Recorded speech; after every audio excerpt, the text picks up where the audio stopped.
हर मकतबा फिक्र से ताल्लुक रखने वाला इंसान मोहम्मद रफ़ी साहब से मोहब्बत करता था। इसी तरह जुर्म की दुनिया में भी उनके बेशुमार परस्तार थे, बेशुमार चाहने वाले थे। वो बड़े बड़े डॉन हो, कब्जा माफिया हो या बड़े बड़े गैंग चलाने वाले हो, हर शख्स मोहम्मद रफ़ी का दीवाना था। एक दिन एक शख्स ने मोहम्मद रफ़ी साहब को फोन किया और कहा कि हम आपके परस्तार हैं और आपसे मिलना चाहते हैं।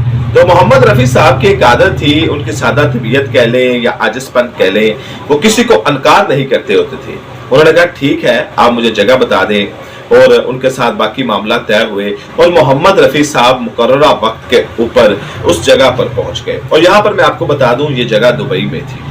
दुबई के उस होटल में वहां पर पहुंचे जिस कमरा नंबर में उनको कहा गया था। कमरा नंबर तो नहीं था लेकिन एक हॉल था और उसमें एक राउंड टेबल थी जिसके इर्द गिर्द माफिया टाइप के लोग बैठे हुए थे।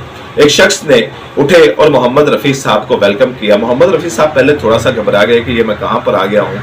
मैं तो समझा था कोई हाल होगा जिसमें बड़े बड़े ऑडियंस बैठी होगी, बड़े सैकड़ों की तादाद में लोग होंगे, पूरे वहाँ पर जो है पीछे बजाने वाले होते हैं वो होंगे, एक्स्ट्रा वहाँ पर होंगे, वहाँ पे हारमोनियम वाले होंगे और एक स्टेज सजा होगा और वहाँ पर जाके मैं परफॉर्म करूंगा। लेकिन ये मैं कहाँ पर आ गया। बहरहाल मोहम्मद रफ़ी साहब ने सिचुएशन को कंट्रोल किया, उस शख्स के साथ मिले। उसने कहा sir welcome to the mafia, हम आपको माफिया में खुश आमदीद कहते हैं और हम आपका गाना सुनना चाहते हैं। मोहम्मद रफ़ी साहब ने कहा कि मैं एक आर्टिस्ट हूँ और मैं ऐसा आर्टिस्ट नहीं हूँ कि चंद लोगों के लिए गाऊं। अगर आपके पास ऑडियंस है, आप कोई सेमिनार का इनकाद करें या लोगों को बुलाएं या कोई ऐसा हॉल अरेंज करें जहाँ पे लोग आए। मैं लोगों के लिए गाता हूँ, मैं पैसे के लिए नहीं गाता। अगर आप मुझे पहले बताए तो मैं यहाँ पर कभी ना आता। एक डॉन बोला कि तुम यहाँ पर आ गए हो तो तुम्हें हमारी फरमाइशें पूरी करनी पड़ेगी, वरना तुम जानते नहीं यहाँ पे कौन कौन से इंटरनेशनल माफिया का वो डॉन बैठा हुआ है कि जिसके सामने किसी को इनकार कहने की जरूरत नहीं। मोहम्मद रफ़ी साहब एक सादा तबीयत पुरअमन इंसान थे, वो खामोश हो गए, उनके माथे पर पसीना टपक रहा था। मोहम्मद रफ़ी साहब ने फिर आज़ाना अंदाज में कहा कि मुझसे ऐसे गाना नहीं गाया जाएगा, ऐसे माहौल में गाना नहीं गाया जाएगा। अगर आप वाकई मेरे चाहने वाले हैं, मेरे फ़न को पसंद करते हैं तो बराए मेहरबानी थोड़ा सा ऐसा माहौल दें कि जहाँ पर मैं आपकी ख्वाहिशात को पूरा कर सकूँ। मुझे नहीं मालूम था कि इस तरह। अब वो वहाँ पर अजीबोगरीब किस्म के लोग बैठे हुए हैं, काली ऐनकें लगाए हुए हैं, तरह तरह के उनके हुलिये हैं और मोहम्मद रफ़ी साहब ऐसी सूरत हाल में तो कोई भी नहीं गा सकता। मोहम्मद रफ़ी साहब तो फिर एक नरम और नाजुक किस्म के आर्टिस्ट थे। इतनी ही देर में थोड़े कुछ लोग अंदर दाखिल होते हैं और लगता है कि कोई बड़ा वीवीआईपी इंसान आ रहा है। अभी मुकालमा मोहम्मद रफ़ी साहब का उनके साथ जा रहा था तो इतनी देर में बगड़र मचती है, कुछ लोग अंदर दाखिल होते हैं और लगता है कि कोई बड़ा इनका सरदार आ रहा है। तो जैसे ही वो लोग अंदर दाखिल होते हैं तो तमाम लोग खड़े हो जाते हैं। एक बहुत बड़ा बारोब शख्स और जो शक्लो शुरू से तो प्रोफेसर लगता था लेकिन जिसे माफिया की दुनिया में गॉडफादर कहा जाता है, वो शख्स था। वो अंदर दाखिल हुआ, अपनी सीट पर जाकर बैठा। उसने पहले तमाम लोगों की तरफ देखा और जैसे ही बैठा उसने सबको बैठने का कह दिया और उसके बाद उनकी नज़र मोहम्मद रफ़ी साहब पे पड़ी तो मोहम्मद रफ़ी साहब को उन्होंने अपने पास बुलाया।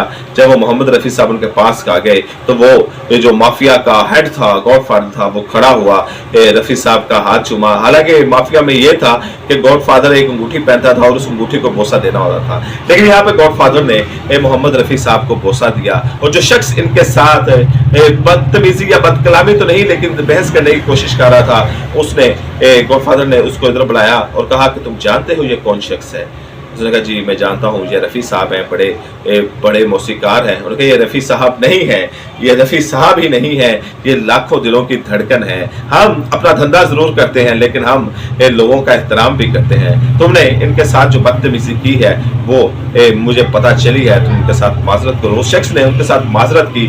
मोहम्मद रफ़ी साहब को इज्जत से बैठाया गया, पानी उनको पिलाया गया। गॉडफादर ने कुछ उनके गाने बताए कि मुझे आपके ये गाने बड़े पसंद है, लेकिन इन लोगों ने हमाकत की है, आप इनको बच्चे समझ के इनको माफ कर दे। मेरे इल्म में नहीं था तो मुझे तो यहाँ पर आपको देख के पता चला उन्होंने शायद मेरे लिए कोई सरप्राइज पार्टी का बंदोबस्त किया था। तो यहाँ पर क्योंकि हमारी हम खुलेआम नहीं मिलते, खुफिया मीटिंग होती है, तो मैं आपसे माजरत चाहता हूँ, आप जा सकते हैं, लेकिन जो भी आपके साथ मामला तय हुए हैं पैसे के वो हम आपको दे देंगे। तो मोहम्मद रफ़ी साहब क्योंकि इतने भी सीधे आदमी नहीं थे और वो बड़े एक पूरी ज़माना शनाज और जहां दीदा आदमी थे।